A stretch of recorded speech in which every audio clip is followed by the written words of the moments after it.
Micro economic का meaning, scope, feature और importance, ये पॉइंट्स पढ़ना है ना ब्रो। चल शुरू करते पढ़ाई। देख पहले माइक्रो इकोनॉमिक का मीनिंग बताता हूँ। तूने मोमोज खाए रहेंगे, मान ले तेरे प्लेट के अंदर 6 मोमोज है और 6 मोमोज में से किसी 1 या 2 मोमोज में प्रॉब्लम है। अब उन प्रॉब्लम को कैसे सोल्यूशन निकालेगा तू? अब क्या करेगा, एक मोमोज को सेपरेट करेगा, चेक करेगा, देखेगा कुछ प्रॉब्लम है क्या, फिर से रखेगा। फिर दूसरे मोमोज को उठाएगा, सेपरेट स्टडी करेगा, देखेगा कुछ प्रॉब्लम है क्या, फिर से रख देगा। यानी ईच एंड एवरी मोमोज को सेपरेटली लेके स्टडी करेगा और प्रॉब्लम का सोल्यूशन निकालेगा ना। बस तेरी तरह ही माइक्रो इकोनॉमिक भी काम करता है। माइक्रो इकोनॉमिक क्या करता है कि मान ले हमारी जो इकोनॉमी है, उस इकोनॉमी के अंदर जितने भी इकोनॉमिक इंडिविजुअल फैक्टर्स होते हैं उनको सेपरेटली लेके स्टडी करता है। अब इकोनॉमी क्या होती है, इकोनॉमिक फैक्टर्स क्या होते हैं, अगर ये तुझे पता नहीं है तो मेरे भाई तेरे भाई ने इसी के ऊपर पार्ट 1 बना के रखा है, उसको जाके चेक कर। अब इकोनॉमी में तुझे शॉर्टकट में बताता हूँ। इकोनॉमी एक ऐसा सिस्टम है जिसमें गुड्स एंड सर्विसेज का प्रोडक्शन होता है, यानी प्रोडक्ट बनाए जाते हैं, प्रोडक्ट बेचे जाते हैं, इनकम कमाई जाती है और इनकम को डिस्ट्रीब्यूशन करते रहते हैं। तो ये जहां पे ये प्रोसेस होता है उस प्रोसेस को ही हम लोग इकोनॉमी बोलते हैं। अब इकोनॉमी के अंदर कुछ इकोनॉमिक फैक्टर्स आते हैं, जैसे कि प्रोडक्ट का डिमांड कौन करता है, कंज्यूमर, तो डिमांड आया। प्रोडक्ट का सप्लाई कौन करता है, प्रोड्यूसर, तो सप्लाई फैक्टर आया। और जो प्रोड्यूसर प्रोडक्ट बनाएगा तो उसको प्रॉफिट चाहिए, वो लेबर्स को काम पे रखेगा तो लेबर्स को रिटर्न में पैसा देना पड़ेगा, तो इसको वेजेस बोलते हैं। तो इकोनॉमी के अंदर demand, supply, salary, wages, employee, labourers, ऐसे बहुत सारे एक एक इंडिविजुअल फैक्टर्स होते हैं। और उन फैक्टर्स पे अगर कुछ प्रॉब्लम है तो उन फैक्टर्स को सेपरेटली लेके स्टडी करने वाली जो इकोनॉमिक की ब्रांच होती है, उस इकोनॉमिक के ब्रांच को बोला जाता है माइक्रो इकोनॉमिक्स। तो अभी मैंने तुझे बता दिया कि एग्जैक्ट मीनिंग क्या है माइक्रो इकोनॉमिक का, ठीक है। अब माइक्रो इकोनॉमिक का मीनिंग तो समझ में आया। अभी जो नेक्स्ट कंसेप्ट है वो क्या है, scope of the micro economic. लेकिन स्कोप का मतलब क्या है? देख, जब तूने 10th पास हुआ तो कॉमर्स इस फील्ड को चूज किया, और कॉमर्स जब चूज किया तो तुझे लगा कि भाई कॉमर्स में बहुत स्कोप है, कॉमर्स में प्रोफेशनल डिग्रीज है, कॉमर्स में बैच, बीएमएस, बीपीआई ये जैसे कोर्सेज कर सकते हैं। यानी तूने उस पर्टिकुलर डिग्री की डेप्थ देखी, उससे ही बोला जाता है स्कोप। अब माइक्रो इकोनॉमिक, ये जो इकोनॉमिक की ब्रांच है उसका भी तो कुछ स्कोप होगा, तो क्या है उसका स्कोप? माइक्रो इकोनॉमिक ये जो ब्रांच है उसका स्कोप 3 थ्योरी कवर करता है। पहले थ्योरी ऑफ प्रोडक्ट प्राइसिंग, दूसरा थ्योरी ऑफ फैक्टर प्राइसिंग और तीसरा theory of overall economic welfare. अब थोड़ा दिमाग के ऊपर से गया है ना, देख एक एक करके पहले हम लोग पढ़ते हैं। सबसे पहले क्या बोला है, पहली थ्योरी है थ्योरी ऑफ प्रोडक्ट प्राइसिंग। जैसे तेरे हाथ में अभी जो फोन है वो तूने 10,000, 15,000, 20,000, 1.5 लाख कितने रुपए का भी तो खरीदा रहेगा, मतलब तूने प्रोडक्ट को खरीदने के लिए कुछ तो प्राइस पे किया। बस यही हमारी थ्योरी है, फर्स्ट वाली। कौन सी? Theory of product pricing. लेकिन तूने जो प्राइस पे किया उस प्रोडक्ट को, उस मोबाइल को खरीदने के लिए, वो किसने डिसाइड किया? तूने तो डिसाइड नहीं किया, तो किसने? कंपनी ने डिसाइड किया ना। लेकिन कंपनी ने कौन से बेसिस के ऊपर उस प्रोडक्ट का प्राइस डिसाइड किया? नहीं मालूम ना, बताता हूँ मैं। नहीं, माइक्रो इकोनॉमिक बोलता है, मैं बताता हूँ ना। क्या कि भाई जो तूने 20,000, 50,000 या 1.5 लाख रुपया पे किया है ना प्रोडक्ट खरीदने के लिए, उस प्रोडक्ट का प्राइस, प्रोडक्ट का डिमांड कितना है, मतलब कितने कंज्यूमर ने 1.5 लाख रुपया उसको देना वर्थ समझा, और प्रोड्यूसर ने उसको भी समझा कि भाई वो 1.5 लाख में बिकने लायक है क्या, 1.5 लाख में लोग खरीदेंगे क्या। यानी प्रोडक्ट का प्राइस और प्रोडक्ट का सप्लाई, इन दोनों का मैच जहां पे हुआ वही प्राइस कंपनी ने डिसाइड की और वही प्राइस में तूने भी खरीदा, और इसी थ्योरी को बोला जाता है थ्योरी ऑफ प्रोडक्ट प्राइसिंग। एकदम सिंपल है। यानी माइक्रो इकोनॉमिक बताता है इकोनॉमिक के अंदर कि किसी भी प्रोडक्ट का प्राइस कैसे डिटरमाइन किया जाता है on the basis of demand and supply of the product, बराबर। तो ये स्कोप माइक्रो इकोनॉमिक कवर करता है। अभी जो दूसरी थ्योरी माइक्रो इकोनॉमिक का स्कोप कवर करता है वो कौन सी है? Theory of factor pricing. अब जो भी तू फोन यूज कर रहा है उस फोन को किसने बनाया? कंपनी ने। तो कंपनी ने फोन हवा में तो नहीं बनाया रहेगा, कंपनी को लैंड लगा रहेगा, कैपिटल लगा रहेगा, लेबरर्स लगे रहेंगे, और खुद भी चाहेगी ना प्रॉफिट कमाए। यानी कंपनी को कुछ फैक्टर्स लगे, जैसे कि जमीन, लेबर्स, कैपिटल और एंटरप्रेन्योर, बराबर ना। अब ये जो 4 फैक्टर्स है ये फ्री में तो काम नहीं करते, इनको रिटर्न कुछ तो देना पड़ेगा ना। जिसका जमीन है उसको लीज या रेंट अमाउंट देना पड़ेगा, जो लेबर्स काम करेंगे उनको वेजेस देना पड़ेगा, और जिस बैंक से कैपिटल उठाया या जिस इन्वेस्टर से कैपिटल उठाया उसको रिटर्न में इंटरेस्ट कुछ तो अमाउंट देना पड़ेगा, और फिर कंपनी का जो ओनर है, एंटरप्रेन्योर है, उसको भी प्रॉफिट चाहिए कि नहीं। यानी ईच एंड एवरी फैक्टर्स को जो प्रोडक्ट बनाने के लिए लगते हैं उनको रिटर्न में कुछ प्राइस पे करनी पड़ती है। क्या बोला मैंने? कि प्रोडक्ट बनाने वाले फैक्टर को कुछ रिटर्न में प्राइस पे करनी पड़ती है। मेरे भाई यही तो थ्योरी है, थ्योरी ऑफ फैक्टर प्राइसिंग। यानी माइक्रो इकोनॉमिक बोलता है कि बस प्रोडक्ट का प्राइस नहीं, तो प्रोडक्ट को बनाने के लिए जो फैक्टर लगते हैं उनको जो आप प्राइस पे करने वाले हो ना, वो प्राइस कितनी होगी वो भी मैं तुम्हें बता सकता हूँ, और यही मेरा स्कोप है। तो माइक्रो इकोनॉमिक आपको फैक्टर प्राइसिंग की थ्योरी भी कवर करके देता है। चलो अभी लास्ट में आते हैं थर्ड वाली थ्योरी, जिसका नाम क्या था, थ्योरी ऑफ इकोनॉमिक वेलफेयर। क्या बोला है, थ्योरी ऑफ इकोनॉमिक वेलफेयर। मतलब वेलफेयर का मतलब क्या है, मालूम है क्या? वेलफेयर मतलब क्या, सबका भला हो, सबका सही हो। अब देश का जो गवर्नमेंट है हमारे, वो चाहेगा कि हमारे देश के अंदर जितने भी प्रोडक्ट बनते हैं वो सभी प्रोडक्ट आराम से लोगों के हाथ में पहुंचने चाहिए। पहुंचते हैं कि नहीं? तू जहां पे रहता है वहां पे तुझे जितने भी डेली प्रोडक्ट लगते हैं वो सब जस्ट एक स्टेप अवे है तेरे से, तू दुकान में जाके उसको खरीद सकता है, बराबर ना? इतना इजी कर दिया है। यानी गवर्नमेंट क्या करता है कि देश के अंदर सबसे पहले अगर लोगों का वेलफेयर करना है, यानी इकोनॉमी के अंदर वेलफेयर करना है, तो सबसे पहले ज्यादा से ज्यादा जितने भी लोग हैं उनके लिए प्रोडक्ट बनाए, और वो जो प्रोडक्ट है वो प्रॉपरली लोगों को डिस्ट्रीब्यूट हो, लोगों के हाथ में फटाक से अवेलेबल हो, तभी जाके लोगों का वेलफेयर होगा। मतलब क्या, गवर्नमेंट चाहता है कि इकोनॉमी के अंदर जितने भी रिसोर्सेस है हमारे पास, उन रिसोर्सेस को हम लोग प्रॉपरली यूटिलाइज करके गुड्स एंड सर्विसेज का ज्यादा से ज्यादा प्रोडक्शन करें, और जो गुड्स एंड सर्विसेज हम लोगों ने प्रोड्यूस किया है उसको हमारे जितने भी लोग हैं देश के अंदर रहने वाले, इकोनॉमी के अंदर आने वाले, उनको वो goods and services on time deliver हो, डिस्ट्रीब्यूट हो और उनका सेटिस्फैक्शन हो, तभी जाके इकोनॉमिक वेलफेयर होने वाला है। और ये जो स्कोप है, ये जो थ्योरी है, इसी थ्योरी को बोला जाता है थ्योरी ऑफ इकोनॉमिक वेलफेयर, और ये थ्योरी माइक्रो इकोनॉमिक का स्कोप कवर करती है। यानी देखा जाएगा तो micro economic, theory of product pricing, theory of factor pricing और theory of overall economic welfare, ऐसे 3 थ्योरी का स्कोप कवर करती है। लेकिन माइक्रो इकोनॉमिक हमारे देश का GDP, inflation, wealth, national income, ऐसे जो फैक्टर्स होते हैं ना, उनको स्टडी नहीं करती है। यानी माइक्रो इकोनॉमिक का जो स्कोप है ना, वो थोड़ा लिमिटेड है, लेकिन जितना भी है उतना तो समझ में आया ना। तो माइक्रो इकोनॉमिक का स्कोप मैंने अभी तुझे कवर करके दिया है। चल अभी नेक्स्ट जो इंपॉर्टेंट है, बहुत एग्जाम के point of view very very important, क्या कि माइक्रो इकोनॉमिक के फीचर क्या है वो पढ़ते हैं। लेकिन फीचर इस वर्ड का मतलब क्या है? तू बोलेगा सर क्या फालतू क्वेश्चन पूछ रहे हो। देख मेरे भाई, तुझे मालूम रहेगा फीचर का मतलब, लेकिन कितने सारे ऐसे बच्चे हैं जिनको फीचर इस वर्ड का मतलब नहीं मालूम होता है, तो आंसर गलत लिख देते हैं। फीचर मतलब क्या, जो भी फोन तो यूज कर रहा है उस फोन में कुछ अच्छे फीचर्स है, जैसे कि अच्छा कैमरा हो सकता है, अच्छा बैटरी बैकअप हो सकता है, अच्छा एंड्रॉइड या फिर ओएस का वर्जन हो सकता है। यानी कुछ मोबाइल फोन में अच्छे फीचर्स है, कुछ मोबाइल फोन में बकवास फीचर्स है। फीचर्स यानी एक पर्टिकुलर थिंग की क्वालिटी, कैरेक्टर, समझ में आ रहा है? तो अभी हम लोग को देख रहे हैं कि ये जो माइक्रो इकोनॉमिक है उसके फीचर क्या है, जिसमें पहला फीचर है प्राइस थ्योरी। जैसे हम लोग ने माइक्रो इकोनॉमिक के स्कोप में देखा था कि माइक्रो इकोनॉमिक प्रोडक्ट के प्राइस कैसे डिटरमाइन किए जाते हैं वो बताता है।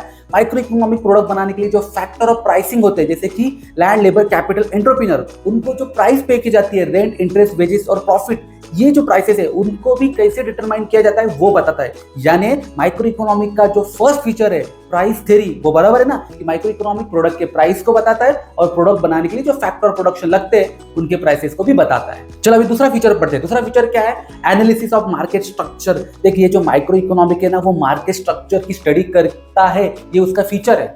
बोले मार्केट मतलब क्या, मच्छी मार्केट, सब्जी मार्केट, कौन सा मार्केट? भाई मार्केट थोड़े इकोनॉमी के अंदर अलग होते हैं, जैसे कि मोनोपोली मार्केट, मतलब रेलवे पूरा इंडिया में घूमना रहेगा तो रेलवे ही उसका ही मार्केट है, बराबर ना? तो रेलवे। मोनोपोलिस्टिक कंपटीशन मार्केट मतलब सैमसंग, आईफोन या फिर वीवो, इन तीनों का मोनोपोली है और तीनों एक दूसरे से कंपटीशन कर रहे हैं, मोनोपोलिस्टिक कंपटीशन मार्केट। ऐसे इकोनॉमी के अंदर बहुत सारे मार्केट के स्ट्रक्चर होते हैं। ऐसे मार्केट के स्ट्रक्चर को स्टडी करने का काम माइक्रो इकोनॉमिक करता है और यही उसका दूसरा फीचर है। अब तीसरा फीचर है वो है स्लाइसिंग मेथड। अब थोड़ा सा अलग वर्ड है ना, स्लाइसिंग मेथड मतलब क्या, जैसे मान ले तेरे सामने मैंने एक होल ब्रेड रखा है, स्लाइस किया हुआ नहीं है क्या, जो तू रोज चाय में डुबा के खाता है वो नहीं, एक पूरा स्लाइस मतलब पूरा होल ब्रेड है। अब उस ब्रेड के अंदर कितना तो प्रॉब्लम है और उस प्रॉब्लम को कैसे सॉल्व करेगा? तू क्या करेगा, नाइफ लेगा, एक ब्रेड को थोड़ा स्लाइस करेगा, एक ब्रेड उठाएगा, क्या प्रॉब्लम है कि इस ब्रेड के अंदर, चेक करेगा, फिर से दूसरा उठाएगा, इस प्रॉब्लम है क्या? मतलब क्या, माइक्रो इकोनॉमी सेम इसी तरह काम करता है। वो जैसे हम लोगों ने देखा कि ब्रेड में प्रॉब्लम है तो हम लोग ब्रेड को स्लाइस किया और ईच ब्रेड को स्टडी किया, बराबर ना? माइक्रो इकोनॉमिक भी सेम करता है काम कि इकोनॉमी के अंदर जितने भी इकोनॉमिक फैक्टर्स जो मैंने बताए थे कि डिमांड, सप्लाई, बराबर ना, consumer, producer, firm, industry, house hold, ये जितने भी इकोनॉमिक फैक्टर्स है उनको सेपरेटली स्लाइस करता है पूरी इकोनॉमी से और उनकी स्टडी करता है कि उनमें प्रॉब्लम क्या है, और इसीलिए इसका ये थर्ड फीचर है। चलो अभी फोर्थ फीचर क्या है, स्टडी ऑफ इंडिविजुअल यूनिट। देख इकोनॉमिक के अंदर डिमांड, सप्लाई, नेशनल इनकम, मतलब बहुत सारे ऐसे इकोनॉमी के अंदर फैक्टर आते हैं। लेकिन माइक्रो इकोनॉमिक क्या बोलता है, मुझे उससे लेना देना नहीं है। मैं क्या करेगा, डिमांड इसी फैक्टर को पूरे इकोनॉमी से सेपरेट करूंगा इंडिविजुअली और उसकी स्टडी करूंगा, यानी स्टडी ऑफ इंडिविजुअल यूनिट, यही उसका फोर्थ फीचर है। अभी हम लोग फिफ्थ फीचर जानते हैं, वो थोड़ा सा समझने के लिए डिफिकल्ट है, लेकिन तेरा भाई एकदम इजी करके बताएगा, जो क्या है, पार्शियल इक्विलिब्रियम। पार्शियल इक्विलिब्रियम नाम ही कुछ नया नया सा लग रहा है ना। एक पार्शियल मतलब पार्शियलिटी करने का, अब इक्विलिब्रियम का मतलब क्या होता है मालूम है, कोई दो चीजें उसमें बैलेंस करने का। जैसे माइक्रो इकोनॉमिक के स्कोप में हम लोगों ने पढ़ा था कि जब भी कोई भी प्रोडक्ट का प्राइस डिटरमाइन किया जाएगा तो माइक्रो इकोनॉमिक दो चीजों का बैलेंस देखेगा कि प्रोडक्ट का डिमांड और प्रोडक्ट का सप्लाई बैलेंस हो रहा है क्या। जहां पे प्रोडक्ट का डिमांड और प्रोडक्ट का सप्लाई बैलेंस हो रहा है, वही रहेगी उस प्रोडक्ट की प्राइस। अब इस कंसेप्ट को थोड़ा मैं एग्जांपल देख के समझाता हूँ। मान ले तेरे हाथ में जो फोन है वो 50,000 रुपीज का है, ठीक है। अब कंपनी ने जो प्राइस 50,000 रखी है वो कौन से बेसिस पे रखी होगी, प्रोडक्ट का डिमांड, प्रोडक्ट का सप्लाई, जहां पे बैलेंस हो रहा है यानी इक्विलिब्रियम हो रहा है, बराबर ना। माइक्रो इकोनॉमिक भी यही देखता है कि इक्विलिब्रियम हो रहा है क्या, हाँ तो प्राइस बराबर है। लेकिन मुझे पता कि हमेशा प्रोडक्ट का डिमांड और प्रोडक्ट का सप्लाई, ये दोनों फैक्टर ही प्रोडक्ट का प्राइस डिटरमाइन करेंगे। अगर मान ले तेरे फोन के कैमरे का प्राइस बढ़ गया तो ऑफ कोर्स एक कंपनी उस प्रोडक्ट का प्राइस भी बढ़ाएगी, यानी तेरे फोन का प्राइस बढ़ाएगी ना। लेकिन माइक्रो इकोनॉमिक यहाँ पे क्या बोलता है, भाई मैं पार्शियलिटी करूंगा, मुझे बस इक्विलिब्रियम से मतलब है, मुझे लेना देना नहीं है कि कैमरे का प्राइस बढ़ा इसलिए मोबाइल फोन का प्राइस बढ़ेगा, कुछ लेना देना नहीं है। मेरा काम क्या है कि पार्शियल इक्विलिब्रियम का अप्रोच रखना है, कोई भी दो फैक्टर्स को एक साथ इक्विलिब्रियम होते वक्त देखना है और उससे प्राइस डिटरमाइन होने चाहिए, बाकी अदर फैक्टर्स को इग्नोर कर दो। क्यों इग्नोर कर दो, क्योंकि माइक्रो इकोनॉमिक बोलता है कि डिमांड और सप्लाई का मैं ऑलरेडी सेपरेटली लेके स्टडी कर रहा हूं ना, अभी मुझे कैमरे के प्राइस का स्टडी नहीं करना है। इसलिए माइक्रो इकोनॉमिक जो अप्रोच यूज करता है इकोनॉमी के अंदर इकोनॉमिक फैक्टर का स्टडी करने के लिए, वो पार्शियल इक्विलिब्रियम अप्रोच होता है और यही उसका बेस्ट फीचर है। अभी सिक्स्थ वाला फीचर पढ़ते हैं जो है बेस्ड ऑन सर्टेन अजम्पशन। इसका मतलब क्या है कि माइक्रो इकोनॉमिक बोलता है कि जब भी मैं एक इंडिविजुअल इकोनॉमिक फैक्टर की स्टडी करूंगा तो कुछ चीजें मुझे एज्यूम करनी पड़ेगी उसका कंक्लूजन निकालने के लिए। जैसे फॉर एग्जांपल पहला अजम्पशन है सिट्रस पैरिबस। सिट्रस पैरिबस का मतलब होता है अदर थिंग्स रिमेन कांस्टेंट। अभी थोड़ा इसको एग्जांपल लेके समझाता हूं। मान ले माइक्रो इकोनॉमिक ने एक कंक्लूजन निकाला जिसमें बताया कि अगर कार का प्राइस कम करोगे ना तो कार का डिमांड बढ़ेगा, ठीक है। लेकिन माइक्रो इकोनॉमिक ने ये कंक्लूजन निकाला कि प्राइस घटेगा तो डिमांड बढ़ेगा। ये कौन से बेसिस पे निकाला कि उसने बोला कि भाई मैंने कुछ चीजें एज्यूम की, जैसे कि उस कार को खरीदने वाले जो कंज्यूमर है उनका इनकम सेम है, उस कार को खरीदने वाले जो कंज्यूमर है उनका टेस्ट, हैबिट, प्रेफरेंस सेम है। मतलब एज्यूम करने के बाद ही कंक्लूजन सही आया। यानी माइक्रो इकोनॉमिक हमेशा कुछ चीजें एज्यूम करता है अपने कंक्लूजन को निकालने के लिए, और यही उसका फीचर है कि based on certain assumption. Actually देखा जाएगा तो अजम्पशन का रियलिटी से कुछ भी मतलब नहीं होता है, बिकॉज रियलिटी में हर एक कंज्यूमर की इनकम अलग होती है, हर एक कंज्यूमर की प्रेफरेंस, टेस्ट, हैबिट अलग होती है, तो अलग अलग कार खरीद सकते हैं। लेकिन माइक्रो इकोनॉमिक क्या बोलता है कि अगर मुझे कंक्लूजन निकालना है तो मैं कुछ चीजें इकोनॉमी के अंदर एज्यूम करेगा, और यही उसका फीचर है। चलो अभी सिक्स फीचर की स्टडी करते हैं, वो है use of marginal principal.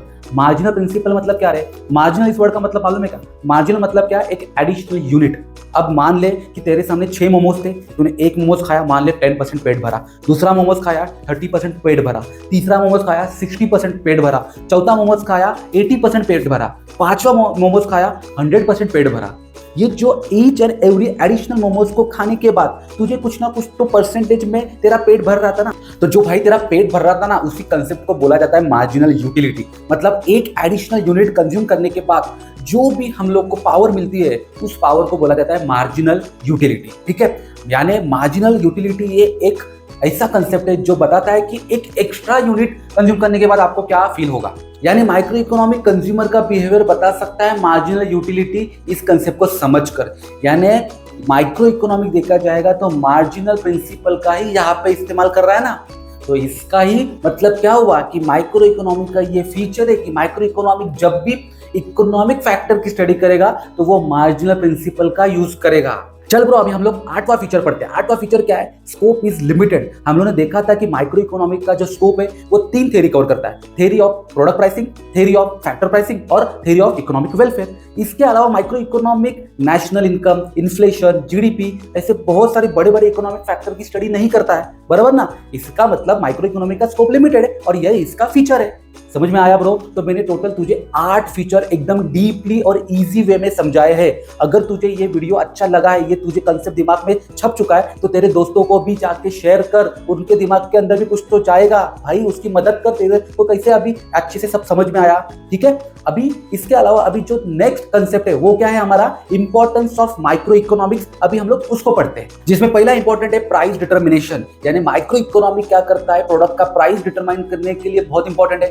Micro economic जो प्रोडक्ट बनाने के लिए फैक्टर ऑफ प्रोडक्शन लगते हैं, लैंड, लेबर, कैपिटल, एंटरप्रेन्योर, उनको जो प्राइस पे की जाती है, रेंट, इंटरेस्ट, वेजेस और प्रॉफिट, ये जो प्राइसेस है उनको डिटरमाइन करने के लिए बहुत इंपॉर्टेंट है। यानी हर एक बिजनेसमैन को प्रोडक्ट का प्राइस और फैक्टर ऑफ प्रोडक्शन का प्राइसेस को डिटरमाइन करने के लिए माइक्रो इकोनॉमिक बहुत बड़ा इंपॉर्टेंट रोल प्ले करता है। चलो अभी दूसरा इंपॉर्टेंट पढ़ते हैं कि माइक्रो इकोनॉमिक इंपॉर्टेंट क्यों है। Because micro economic understanding the free market economy.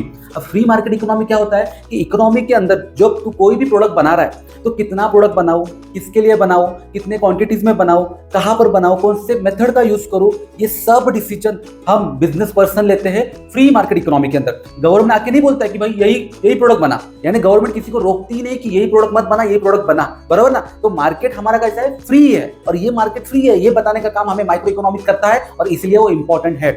चलो अभी थर्ड इंपॉर्टेंट वाला पॉइंट पढ़ते हैं। वो क्या है कि भाई माइक्रो इकोनॉमिक बिजनेस डिसीजन लेने के लिए बहुत इंपॉर्टेंट रोल प्ले करता है। जैसे कि माइक्रो इकोनॉमिक आपको बताता है कि भाई प्रोडक्ट का प्राइस क्या रखना है, माइक्रो इकोनॉमिक आपको बताता है कि किस तरीके से कम कॉस्ट में ज्यादा से ज्यादा प्रोडक्ट तू बना सकता है, तेरा प्रॉफिट मार्जिन कितना होगा। मतलब ये जितने भी इंपॉर्टेंट बिजनेस डिसीजन है ये हर एक बिजनेसमैन को लेना पॉसिबल है अगर उसने माइक्रो इकोनॉमिक का इस्तेमाल किया बिजनेस को शुरू करने के लिए। यानी माइक्रो इकोनॉमिक हर एक बिजनेस के डिसीजन लेने के लिए बहुत इंपॉर्टेंट है। चलो अभी फोर्थ इंपॉर्टेंट पढ़ते हैं। वो क्या है, form basis of welfare economics, यानी गवर्नमेंट को वेलफेयर कहां पे होगा या हमारे इकोनॉमिक्स के अंदर वेलफेयर कैसे होगा वो बताने का काम माइक्रो इकोनॉमिक करता है। फॉर एग्जांपल बताता हूं कि गवर्नमेंट के पास 1000 करोड़ है। अब 1000 करोड़ में गवर्नमेंट के पास दो ऑप्शन है, एक तो एक बड़ा गार्डन या पार्क बना दो, या फिर दूसरा स्कूल या फिर हॉस्पिटल बना दो। अब गवर्नमेंट को समझने के लिए कि कहां पे गार्डन बनाना है और कहां पे हॉस्पिटल्स और स्कूल्स बनाने, इसका स्टडी कौन करके देगा, माइक्रो इकोनॉमिक। यानी माइक्रो इकोनॉमिक बताएगा कि आपके पास जो लिमिटेड रिसोर्सेस है उन रिसोर्सेस को पहले पब्लिक के वेलफेयर के पर्पस के लिए यूज करो। यानी आप पहले हॉस्पिटल या फिर स्कूल बनाओ, गार्डन बाद में बनाओ। यानी वेलफेयर इकोनॉमिक का जो बेस है वो माइक्रो इकोनॉमिक है, और इसलिए वो बहुत इंपॉर्टेंट है। अभी फिफ्थ इंपॉर्टेंट क्या है, रिक्वायर्ड बाय द गवर्नमेंट, यानी माइक्रो इकोनॉमिक गवर्नमेंट की रिक्वायरमेंट है। क्यों? क्योंकि गवर्नमेंट अलग अलग पॉलिसी बनाती है, जैसे कि taxation policy, public expenditure policy, pricing policy. ये जब गवर्नमेंट पॉलिसी बनाती है तो इकोनॉमिक के कुछ फैक्टर को स्टडी करके ही बनाती है ना। यानी अल्टीमेटली देखा जाएगा इनडायरेक्टली माइक्रो इकोनॉमिक कुछ इकोनॉमिक फैक्टर को स्टडी करती है और गवर्नमेंट इन सभी पॉलिसीज को बनाता है जिसमें एक्चुअली अल्टीमेटली पब्लिक का वेलफेयर होने वाला है। यानी एक्चुअली देखा जाएगा तो गवर्नमेंट की बहुत बड़ी रिक्वायरमेंट है माइक्रो इकोनॉमिक, और इसलिए वो इंपॉर्टेंट है। चलो अभी हम लोग सिक्स्थ इंपॉर्टेंट पढ़ते हैं। वो क्या है, understanding foreign aspect. Foreign aspect मतलब क्या कि माइक्रो इकोनॉमिक ना एक्चुअली देखता है कि इंपोर्ट और एक्सपोर्ट वाले कौन से प्रोडक्ट बेहतर रहेंगे जिसकी वजह से देश को प्रॉफिट रहेगा। इवन इंपोर्ट और एक्सपोर्ट करते वक्त जो फॉरेन एक्सचेंज रेट डिसाइड होता है वहां पे भी माइक्रो इकोनॉमिक का बहुत इंपॉर्टेंट रोल है। यानी माइक्रो इकोनॉमिक बहुत सारे फॉरेन एस्पेक्ट को डीपली स्टडी करता है और देश को बताता है कि एग्जैक्टली कौन सा इंटरनेशनल ट्रेड बेहतर रहेगा जिसकी वजह से डॉलर का भाव गिरेगा और रुपए का भाव बढ़ेगा। ये सब फॉरेन एस्पेक्ट माइक्रो इकोनॉमिक की वजह से देश के अंदर पता चलते हैं और इसलिए वो बहुत इंपॉर्टेंट है। चलो अभी लास्ट वाला पॉइंट पढ़ते हैं। वो क्या है, इकोनॉमिक मॉडल बिल्डिंग। यानी माइक्रो इकोनॉमिक फैक्टर्स की अगर कुछ कॉम्प्लेक्स प्रॉब्लम है तो उसको अंडरस्टैंड करने के लिए कुछ मॉडल बनाता है। जैसे कि उसको अगर मैंने बताया कि भाई मुझे पता कि प्रोडक्ट का प्राइस कैसे डिसाइड करेगा, तो माइक्रो इकोनॉमिक क्या बोलेगा, बाकी सब फैक्टर को अवॉइड कर, बस उस प्रोडक्ट का डिमांड, उस प्रोडक्ट का सप्लाई, यही देख, उससे तुझे एग्जैक्ट प्राइस पता चलेगी। ये जो मॉडल बिल्डिंग माइक्रो इकोनॉमिक ने की है इसके वजह से कितने सारे बिजनेसमैन को अपने प्रोडक्ट का प्राइस डिटरमाइन करने के लिए कितना हेल्प होता है। वैसे देखा जाएगा तो प्रोडक्ट का प्राइस कंज्यूमर के इनकम की वजह से, हैबिट की वजह से, टेस्ट की वजह से भी चेंज होता है। लेकिन अगर बिजनेसमैन को प्रॉपर्ली प्राइस डिटरमाइन करना है तो फिर उसको बस माइक्रो इकोनॉमिक ने जो डिमांड और सप्लाई का इकोनॉमिक मॉडल बनाया है उसको अंडरस्टैंड करना है और उसके हिसाब से प्रोडक्ट की प्राइस डिटरमाइन करनी है। यानी माइक्रो इकोनॉमिक अलग अलग ऐसे इकोनॉमिक मॉडल बना के रखा है जिसके वजह से आप कंज्यूमर का बिहेवियर समझ सकते हो, डिमांड समझ सकते हो, सप्लाई समझ सकते हो प्रोडक्ट का। यानी माइक्रो इकोनॉमिक की वजह से बहुत सारे कॉम्प्लेक्स नेचर के जो प्रॉब्लम है वो इजीली अंडरस्टैंड हो सकते हैं उसने बनाए हुए इकोनॉमिक मॉडल की वजह से, और इसलिए माइक्रो इकोनॉमिक बहुत इंपॉर्टेंट है। तो मेरे भाई, मैंने तुझे इस पूरे वीडियो में माइक्रो इकोनॉमिक का मीनिंग, स्कोप, फीचर्स और इंपॉर्टेंस, ये बहुत बड़ा कंसेप्ट मैंने तुझे पढ़ाया है। इसमें से माइक्रो इकोनॉमी के फीचर और इंपॉर्टेंस, ये जो दो कंसेप्ट है, ये बोर्ड के पॉइंट ऑफ व्यू से बहुत इंपॉर्टेंट है। और अगर तुझे कुछ इसमें भी डाउट है तो मेरे भाई कमेंट करके मुझे पूछ, मैं तुझे रिप्लाई दूंगा गारंटेड। और ये जो भी तूने अभी पढ़ा है वो तेरे लिमिट तक मत रख मेरे भाई, मुझे मालूम है तेरे बेस्ट फ्रेंड को भी इसकी जरूरत है, तो अभी क्या अभी उसको ये वीडियो शेयर कर, उसको भी पढ़ने दे, उसको भी तेरे जितना ही स्कोर करने देना मेरे भाई। बोर्ड के अंदर दोनों भाई दोनों तबाही, समझ में आ रहा है? अगर तुझे वीडियो अच्छा लगा रहेगा तो मेरे भाई कुछ ना कुछ तो कर, कमेंट कर, लाइक कर, सब्सक्राइब कर, कुछ तो कर भाई। बहुत मेहनत लगती है ये वीडियो बनाने के लिए और मैं एकदम डिफिकल्ट कंसेप्ट इजी करके तुम्हारे सामने प्रेजेंट करता हूँ, क्योंकि मुझे लगता है कि जो भी मेरे चैनल से पढ़ रहा है ना वो बच्चा थ्योरी सब्जेक्ट में 90 प्लस ला ही सकता है आराम से। बस मैंने जो उसको पाथ बोला है उसको फॉलो करना है। तो अभी बस चैनल को सब्सक्राइब कर, लाइक कर, कमेंट कर। Bye bye.